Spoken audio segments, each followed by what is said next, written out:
Salam. Bugün sənin üçün çox fundamental bir sənədi, Azərbaycan Respublikası Konstitusiyasının 3-cü fəslini belə deyək, dərindən müzakirə edəcəyik. Bu fəsil bilirsən, sənin və hər bir vətəndaşın əsas hüquq və azadlıqlarına həsr olunub. Məqsədimiz burada quru maddələri sadalamaq deyil də, daha çox bu hüquqların necə deyim, mahiyyətini anlamaqdır. Sənin həyatına necə təsir edir, zamanla necə dəyişir, bunları görməkdir. Gəl birlikdə baxaq, görək Konstitusiyanın bu vacib hissəsində sənin üçün hansı təminatlar var əslində? Bəli, bəli. Bu fəsil əslində fərdlə dövlət arasındakı münasibətlərin, yəni hüquqi bazasıdır. Burada təsbit olunan prinsiplər, hüquqlar var ha, onlar cəmiyyətin özülünü təşkil edir və dövlətin sənin qarşındakı öhdəliklərini müəyyən edir. Gəl onda elə təməldən başlayaq. İnsan ləyaqəti və bərabərlik prinsipləri. Konstitusiya deyir ki, insan ləyaqəti qorunur, ona hörmət edilir. Bax, bu 2016-cı ildə xüsusi vurğulanıb. Həm də deyir ki, hər kəsin doğulduğu andan toxunulmaz, pozulmaz, ayrılmaz hüquqları var. Amma maraqlıdır ki, elə həmin il əlavə olunub ki, hüquqlar məsuliyyətlə bağlıdır, hüquqlardan sui-istifadə olmaz. Ay soğul, bu çox mühüm bir balansdır. Bir tərəfdən deyirsən ki, hüquqlar anadan gəlmədi, fundamentaldır, amma digər tərəfdən də vurğuluyursan ki, sərhədsiz deyil bunlar. Yəni, başqalarının hüquqları var, ümumi maraqlar var, bunlarla uzlaşmalıdır. Hüququn aliliyi prinsipi də elə bunu tələb edir də, hüquqlar xaosa yol açmamalıdır, nizamlanmış azadlıq olmalıdır. Və təbii ki, bərabərlik prinsipi. Hamı qanun və məhkəmə qarşısında bərabərdir, kişi ilə qadının eyni hüquqları, azadlıqları var, amma yəqin ki, bərabərlik təkcə cinslə bağlı deyil, eləmi? Qətiyyən, qətiyyən. Konstitusiyanın o 25-ci maddəsi var ha, çox geniş bir siyahı verir. Bax, irqindən, etnik mənsubiyyətindən, bu arada bu termin 2016-da milliyyət əvəz etdiyi daha müasir yanaşmadır. Dinindən, dilindən, cinsindən, mənşəyindən, əmlak vəziyyətindən, qulluq mövqeyindən, əqidəsindən, partiyalara, ittifaqlara mənsubiyyətindən asılı olmayaraq ayrı seçkilik olmaz. Yəni, bu əsaslarla kiminsə hüququnu məhdudlaşdırmaq və ya ona üstünlük vermək qadağandır. Sonrakı əlavələr də məsələn 2009-2016-cı illərdəki bunu daha da gücləndirdi. Məsələn, sağlamlıq imkanları məhdud olan şəxslərin də bərabər hüquqlardan istifadə etməsi təminata əlavə olundu. Aydındır. Bərabərlikdən sonra gəl indi ən fundamental şəxsi hüquqlara, təhlükəsizlik təminatlarına keçək. Məsələn, yaşamaq hüququ. Konstitusiya bunu hər kəsin toxunulmaz hüququ adlandırır. Bəli, bu ən ali hüquqdur, şübhəsiz. İstisnalar çox məhduddur və dəqiq yazılıb. Məsələn, dövlətə silahlı basqın olanda düşmən əskərinin öldürülməsi və ya zəruri müdafiə kimi hallar. Ölüm cəzası ilə bağlı o müddaanın hələ də mətndə qalması, bəli, biraz çaşdırıcı görünə bilər. Amma unutmayaq ki, Azərbaycan ölüm cəzasını çoxdan ləğv edib.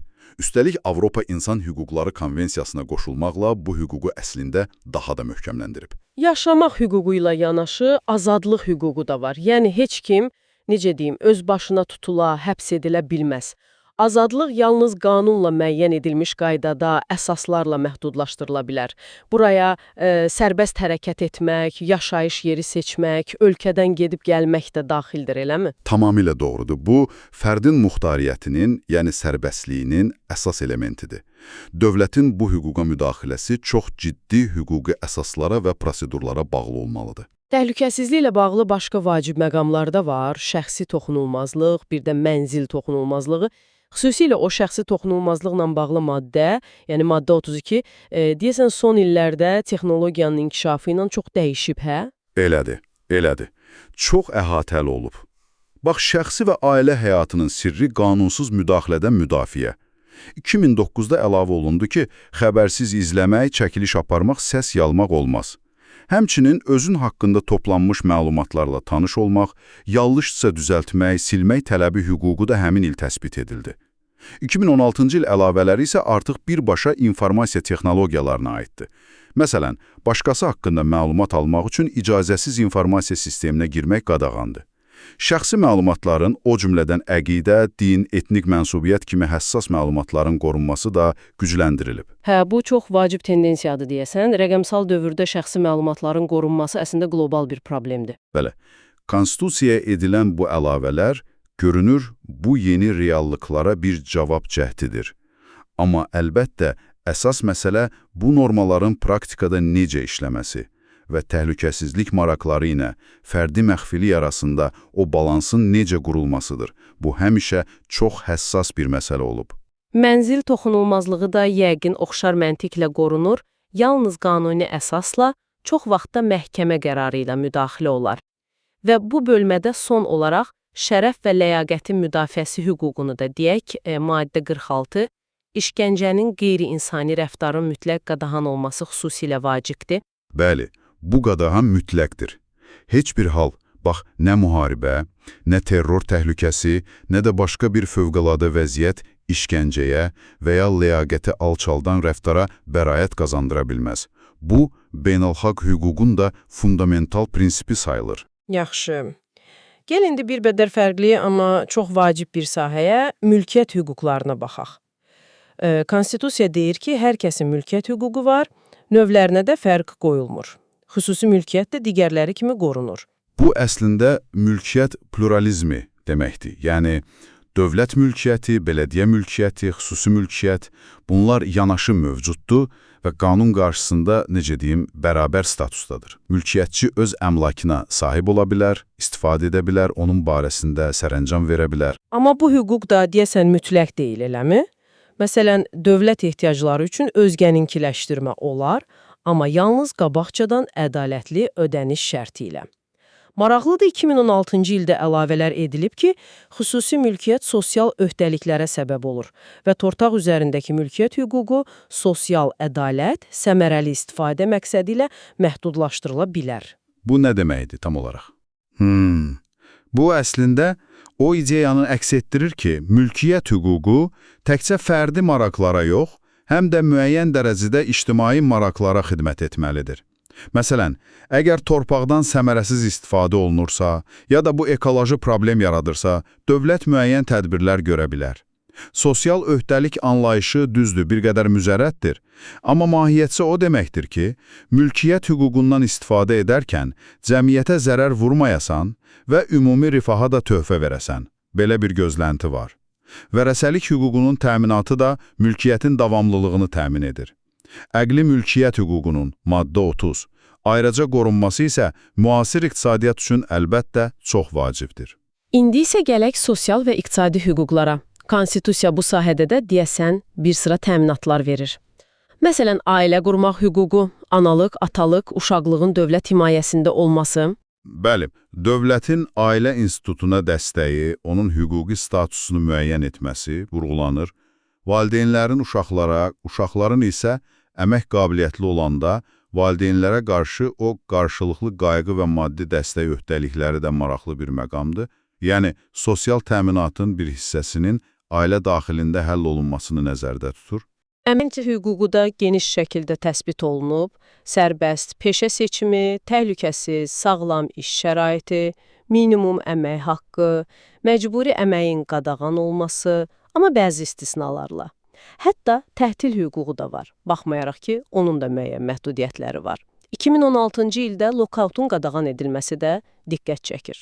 Əmək hüquqları kompleksi, yəni işləmək, istirahət etmək, tətil etmək, bunlar müasir dövlətin sosial funksiyasının əsas göstəricilərindəndir. Tətil hüququ, kollektiv maraqların müdafiəsi üçün vacib bir vasitədir, lokautun qadağan edilməsi isə, necə deyim, güc balansında işçilərin mövqeyini bir qədər gücləndirməyə yönəlmiş addım kimi görünür. Sosial təminat hüququ da var, yaşa, xəstəliyə, əlilliyə, işsizliyə görə. Sağlam ətraf mühitdə yaşamaq, bu barədə məlumat almaq, dəymiş zərərin əvəzini tələb etmək hüququ da getdikcə daha aktual olur sanki. Sağlamlığın qorunması, tibbi yardım almaq hüququ və nəhayət mənzil hüququ da bu qrupa daxildir. Düzdür.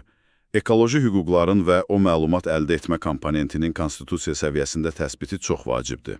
Bu, vətəndaşa sadəcə təmiz havada yaşamaq yox, həm də ətraf mühitin vəziyyəti barədə məlumatlı olmaq və pozuntulara qarşı mübarizə aparma imkanı verir. Sağlamlıq və sosial təminat hüquqları isə dövlətin o sosial rifah öhdəliyinin əsas elementləridir, bəli. Mədəniyyət və təhsil sahəsindəki hüquqları da unutmayaq. Mədəni həyatda iştirak, mədəni irsə hörmət, pulsuz icbari orta təhsil, milli mənsubiyyəti qorumaq, ana dilindən istifadə etmək hüquqları. Bu hüquqlar maddə 40, 42, 44, 45 fərdin kimliyinin formalaşması, özünü ifadəsi üçün çox önəmlidir. Xüsusilə də milli mənsubiyyət və dil hüquqları. Çoxmədəniyyətli cəmiyyətlərdə sülhün, harmoniyanın qorunması baxımından həyati əhəmiyyət daşıyır.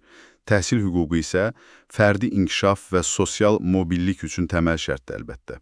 İndi isə gəldik, deyərdim ki, ən çox müzakirə olunan hüquqlardan bəzilərinə, siyasi və vətəndaş iştirakçılığı hüquqlarına. Fikir və söz azadlığı, maddə 47. Buna demokratik cəmiyyətin can damarı deyirlər. Amma Konstitusiya onun da sərhədlərini cızır. İrqi, milli, dini və s. ədavət, düşmənçilik yayan təşviqat və təbliğat olmaz. Bu, beynəlxalq hüquqda da nifrət nitqi, yəni hate speech kimi tanınan məsələdir. Əksər demokratik ölkələrdə söz azadlığı bu həddə məhdudlaşdırılır. Vicdan azadlığı, maddə 48. Dinə münasibəti sərbəst müəyyən etmək, dini mərasimləri əgər ictimai qaydanı pozmursa sərbəst icra etmək hüququ və sərbəst toplaşmaq azadlığı, maddə 49. Mitinqlər, nümayişlər keçirmək hüququ. Burada da məhdudiyyətlər var, elə deyilmi? Bəli, toplaşma azadlığı da mütləq deyil. Konstitusiya dinc, silahsız toplaşmaq hüququnu tanıyır, amma müvafiq orqanları əvvəlcədən xəbərdar etmək şərti var. Və 2016-cı əlavəsi ilə ictimai qaydanı və əxlaqı pozmamaq şərti də əlavə olunub. Bu, bir tərəfdən vətəndaşların öz fikrini bildirmə azadlığı, digər tərəfdən də ictimai asayişin qorunması arasında bir balans tapmaq cəhdidir. Bu balansın necə qurulması isə çox vaxt qanunvericilik və məhkəmə təcrübəsi ilə müəyyən olunur. Məlumat azadlığı, maddə 50. Məlumat axtarmaq, almaq, yaymaq azadlığı, KİV senzurasının qadağan olması, yaradıcılıq azadlığı, maddə 51. Sonra dövlətin idarə olunmasında, siyasi həyatda iştirak hüquqları gəlir. Hətta dövlətə qarşı qiyama və ya çevrilişə müqavimət göstərmək hüququ da var, maddə 54. Bu necə? Bu müqavimət hüququ bir çox konstitusiyada rast gəlinmir əslində, maraqlı bir müddadır. Adətən qeyri-qanuni hakimiyyətə qarşı, necə deyim, son çarə kimi nəzərdə tutulur. Daha praktik hüquqlar isə dövlətin idarə olunmasında, maddə 55 və seçkilərdə, maddə 56, iştirak etmək, dövlət orqanlarına müraciət etmək, maddə 57 və birləşməkdir, maddə 58. Devirmək məqsədi güdən birliklər. Bəli, birləşmə azadlığı da əksər hüquqlar kimi məhdudiyyətlərə tabedir. Demokratik prosesə, qanunun aliliyinə zidd olan məqsədlər güdən birliklər qadağan edilə bilər təbii ki. Azad sahibkarlıq hüququ, maddə 59 da bu bölmədədir və iqtisadi fəaliyyət azadlığını təmin edir. 2016-cı il əlavəsi dövlətin tənzimləmə səlahiyyətini yalnız dövlət maraqları, insan həyatı və sağlamlığının müdafiəsi ilə məhdudlaşdırmağa çalışır. Bütün bu hüquqlar əlbəttə çox gözəl səslənir və onların həqiqətən işləməsi üçün, yəni praktikada, hansı hüquqi təminatlar var? Pozulan hüquqları necə müdafiə etmək olar? Bax, bu çox vacib sualdır. Konstitusiyanın sonraki maddələri eləməz bu mexanizmlərə həsr olunub. Ən əsası odur ki, hər kəsin hüquq və azadlıqlarının həm inzibati qaydada, həm də məhkəmədə müdafiəsinə təminat verilir. Maddə 60. Bu maddə 2016-cı ildə ciddi şəkildə yenilənib və çox mühüm prinsiplər əlavə edilib ora. Hansı prinsiplərdir məsələn? Məsələn, işə qərəzsiz yanaşılma və ağlabatan müddətdə baxılma hüququ və xüsusilə vacib olan inzibati icraatda və məhkəmədə dinlənilmə hüququ. Yəni, sənin işinə baxılırsa, sənin də mövqeyini bildirmə imkanın olmalıdır. Dövlət orqanlarının hərəkət və ya hərəkətsizliyindən şikayət etmə hüququ da burada təsbit olunur. Yüksək keyfiyyətli hüquqi yardım almaq hüququ, maddə 61, bəzi hallarda dövlət hesabına, həmçinin tutulduğu andan müdafiəçinin köməyi ilə istifadə etmək hüququ da var və əlbəttə təqsirsizlik prezumpsiyası, maddə 63. Bu nə deməkdir əslində sadə dildə? Əlbəttə, təqsirsizlik prezumpsiyası o deməkdir ki, sənin təqsirin sübuta yetirilməyincə və bu barədə qanuni qüvvəyə minmiş məhkəmə hökmü olmayınca sən təqsirsiz sayılırsan. Bəssalam. Sübut etmə yükü ittiham tərəfinin üzərindədir, sən öz təqsirsizliyini sübut etməyə borclu deyilsən. Hər hansı şübhə varsa, o sənin xeyrinə yozulmalıdır. Və çox vacib məqam, qanunu pozmaqla əldə edilmiş sübutlar məhkəmədə istifadə edilə bilməz. Bu, ədalətli məhkəmənin təməl daşıdır. Başqa vacib təminatlar da var. Bir cinayətə görə təkrar məhkum etməmək, maddə 64, məhkumun yuxarı məhkəməyə müraciət etmək, əfv və ya cəzanın yüngülləşdirilməsini xahiş etmək hüququ, maddə 65, özünə və yaxın qohumlarına qarşı ifadə verməyə məcbur edilməmək hüququ, maddə 66, tutulan, həbsə alınan şəxslərin də hüquqları var, onlara dərhal hüquqları, ittihamın səbəbi bildirilməlidir, maddə 67. Və 2016-cı ildə yenilənmiş maddə 68 də çox əhəmiyyətlidir. O, indi özbaşınalıqdan müdafiə və vicdanlı davranış hüququ adlanır. Bax, bu maddə hər kəsin dövlət orqanlarının ona münasibətdə özbaşınalığı istisna edən vicdanlı davranışına hüququ olduğunu təsbit edir. Həmçinin dövlət orqanlarının qanunsuz hərəkətləri nəticəsində dəymiş zərərin dövlət tərəfindən ödənilməsi hüququ və dövlətin öz qulluqçuları ilə birlikdə bu zərərə görə mülki məsuliyyət daşıması kimi çox vacib müddalar əlavə olunub. Bu, dövlətin hesabatlılığı baxımından ciddi bir addım kimi görünür. Yəni, dövlət orqanı səhv edibsə, dövlət buna görə cavabdehdir. Məzələdir. Bu, vətəndaşın dövlət qarşısında daha güclü mövqeydə olmasını təmin etməyə yönəlib. Nəhayət, maddə 71 bütün bu hüquqların təminatı ilə bağlı ümumi qaydaları müəyyən edir. Əsas prinsip odur ki, hakimiyyət orqanları bu hüquqları qorumağa borcludur. Hüquqlar birbaşa qüvvədədir. Yəni onlara birbaşa konstitusiyaya əsaslanaraq məhkəmədə istinad etmək olar. Bəs hüquqlar məhdudlaşdırıla bilərmi? Yəni, heç bir məhdudiyyət yoxdur? Xeyr, məhdudlaşdırıla bilər, amma bunun da şərtləri var. Məhdudlaşdırma yalnız konstitusiya və qanunlarda nəzərdə tutulmuş əsaslarla başqalarının hüquqlarını qorumaq məqsədi ilə. Və bu da 2016-cı il əlavəsidir, mütənasib olmalıdır. Mütənasiblik nə deməkdir? O deməkdir ki, məhdudiyyət əldə olunmaq istənən məqsədə uyğun olmalı, zəruridən artıq olmamalıdır. Yəni, belə deyək də, bir milçə öldürmək üçün topdan atəş açmaq olmaz. Müharibə, fövqəladı vəziyyət kimi hallarda məhdudiyyətlər daha geniş ola bilər, amma yenə də beynəlxalq öhdəliklər çərçivəsində. Və bəzi hüquqlar var ki, onlar heç vaxt məhdudlaşdırıla bilməz.